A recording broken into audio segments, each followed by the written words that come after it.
Hello दोस्तों, नमस्कार। N के स्टोरी इन्फो में आपका बहुत बहुत स्वागत है। दोस्तों, कहानी का पूरा आनंद लेने के लिए वीडियो को लास्ट तक देखें। अगर कहानी पसंद आए तो कृपया चैनल को ज़रूर सब्सक्राइब करें। आपका ज़्यादा समय न लेते हुए मैं आज की कहानी शुरू करता हूँ। रात का सारा काम निपटा कर जब अमीना बिस्तर पर जाकर सोने की कोशिश कर रही थी, तभी उसके मोबाइल फ़ोन की घंटी शोर करने लगी। अमीना बड़बड़ाते हुए बिस्तर से उठी। सारा दिन काम करते हुए बदन थक कर चूर हो जाता है। बेटा अलग परेशान करता है। ननद बैठी बैठी ऑर्डर जमाती है। न दिन को चैन न रात को आराम। फिर वह मोबाइल फ़ोन पर बोली, हेलो कौन? मैं आसिफ, तुम्हारा शौहर। उधर से आवाज़ आई। जी, कहते हुए अमीना खुशी से उछल पड़ी। जी, कैसे हैं आप? मैं ठीक हूँ। और मेरी बात ध्यान से सुनो, मैं तुम्हें तलाक दे रहा हूँ। आज से मेरा तुम्हारा मियाँ बीबी का रिश्ता ख़त्म। मैं ये बात अम्मी को और खाला के सामने बोल रहा हूँ। तुम आज से आज़ाद हो। मेरे घर में रहने का तुम्हें कोई हक नहीं है। बालिग होने पर मेरा बेटा मेरे पास आ जाएगा, कहकर आसिफ ने मोबाइल फ़ोन काट दिया। सुनिए सुनिए, अमीना ने कई बार कहा, पर मोबाइल फ़ोन बंद हो चुका था। अमीना ने नंबर मिलाकर बात करनी चाहिए, पर आसिफ का मोबाइल फ़ोन बंद मिला। अमीना को अपने पैरों के नीचे ज़मीन खिसकती हुई नजर आई।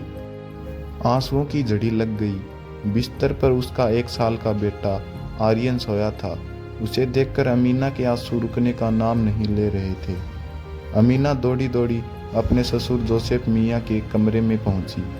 उसकी सास आसिफ के पास दुबई में थी। अमीना ने दरवाजे के बाहर से आवाज़ दी, अब्बू, दरवाज़ा खोलिए। क्या बात है, क्यों चीख रही है? आसिफ के अब्बू जोसेफ मियाँ ने कहा। अब्बू, लड़खड़ाते हुए अमीना ने कहा, आसिफ ने मुझे फ़ोन पर तलाक दे दिया है। इतना कहकर वह रो पड़ी। तो मैं क्या करूं? यह तुम मियाँ बीबी के बीच का मामला है। तुम जानो और तुम्हारा शौहर, कहकर जोसेफ मियाँ ने दरवाज़ा बंद कर लिया। अमीना रोते रोते अपने कमरे में आ गई। रात यूं ही बीत गई। सुबह अमीना ने उठकर देखा कि रसोई घर के दरवाजे पर ताला लटक रहा था। वह परेशान हो गई और पड़ोसियों को पूरी बात बताई, पर पड़ोसी जोसेफ मियाँ के पक्ष में थे। वह मन मार कर लौट आई। पड़ोस में रहने वाली विधवा चाची ने अमीना को समझाया, बेटी, तू फिक्र ना कर, मस्जिद के हासिब के पास जा, शायद वहाँ इस मसले का कोई हल निकले। उस इलाके की मस्जिद के सारे खर्चे माली की मदद से चलते थे। जोसेफ मियाँ मस्जिद के सदर थे।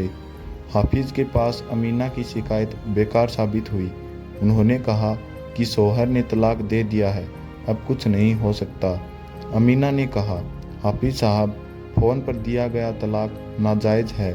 मेरी कोई गलती नहीं है, न शौहर से कोई अनबन। अचानक मुझे तलाक कहकर वह रो पड़ी। मेरी गोद में उनका ही बच्चा है, इसकी परवरिश कैसे होगी? मेरा क्या कसूर है? शरीयत में ऐसा कुछ नहीं है। आप एक औरत पर जुल्म ढा रहे हैं।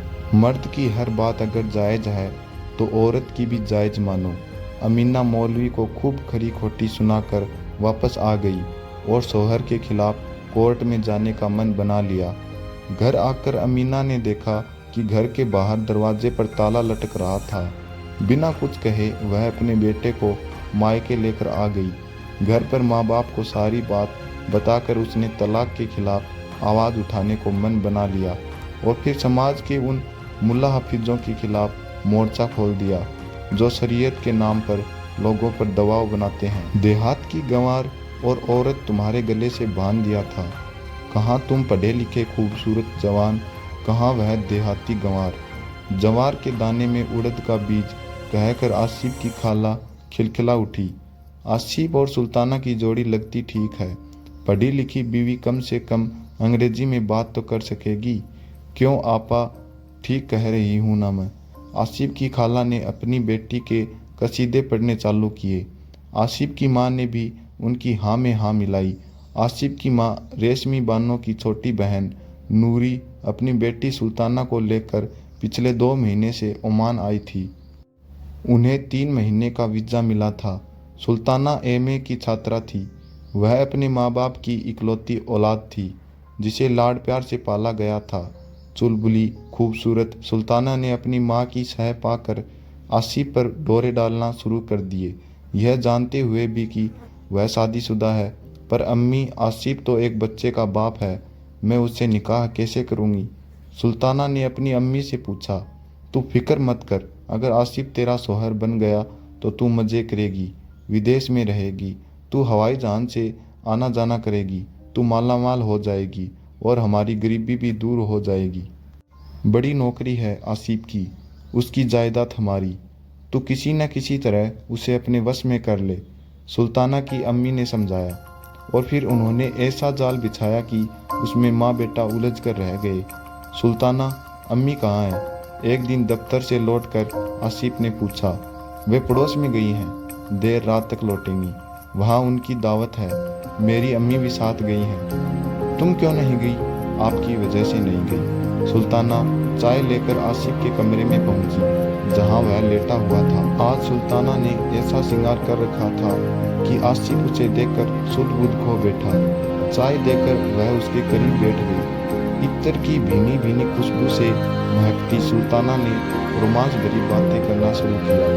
आसिफ भी उसकी बातों को लुत्फ लेने लगा। उसने सुल्ताना को अपने सीने से लगाना चाहा तो बगैर किसी डर के वह आसिफ की बाहों में सिमट गई। फिर वे दोनों हवस के गहरे समुद्र में डुबकी लगाने लगे। जब जी भर गया तो एक दूसरे को देखकर शर्मा गए। जब तक सुल्ताना वहां रही, आसिफ उसे महंगे से महंगा सामान दिलाने लगा। जवानी के जोश में वह सब कुछ भूल गया था। अब उसे सिर्फ सुल्ताना दिखती थी।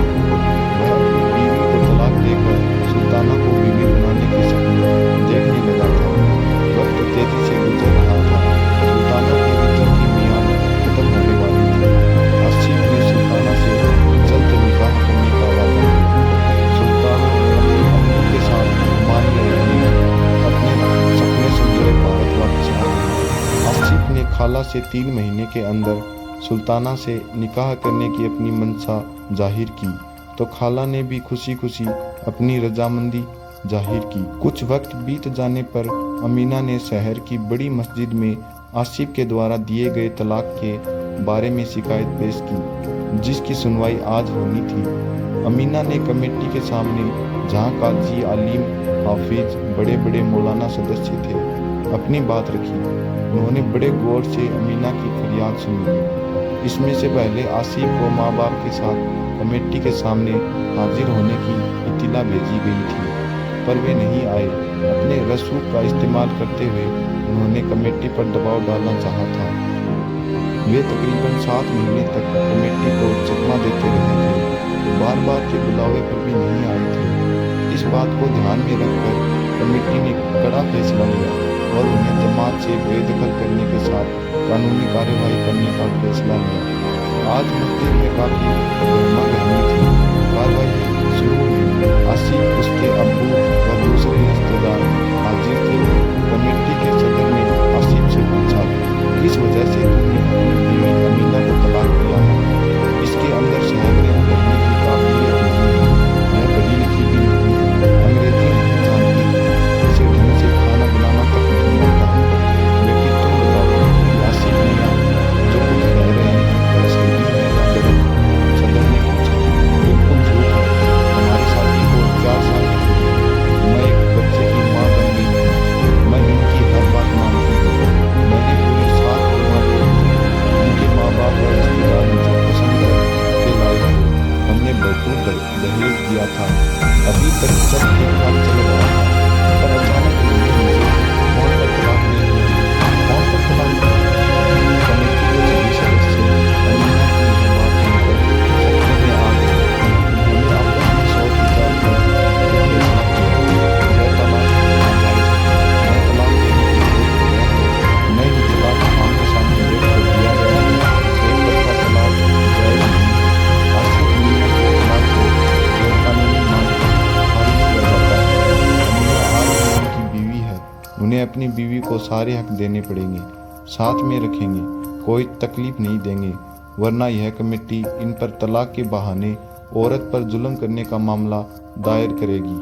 इतना फरमान सुनाकर जमात उठ गई। तो दोस्तों, आज की वीडियो में बस इतना ही। कहानी आपको कैसी लगी कमेंट बॉक्स में ज़रूर बताइएगा। अगर कहानी पसंद आई है तो चैनल को ज़रूर सब्सक्राइब करें और वीडियो को लाइक करें। तो दोस्तों आपको फिर मिलता हूँ अगले वीडियो में, तब तक के लिए नमस्कार।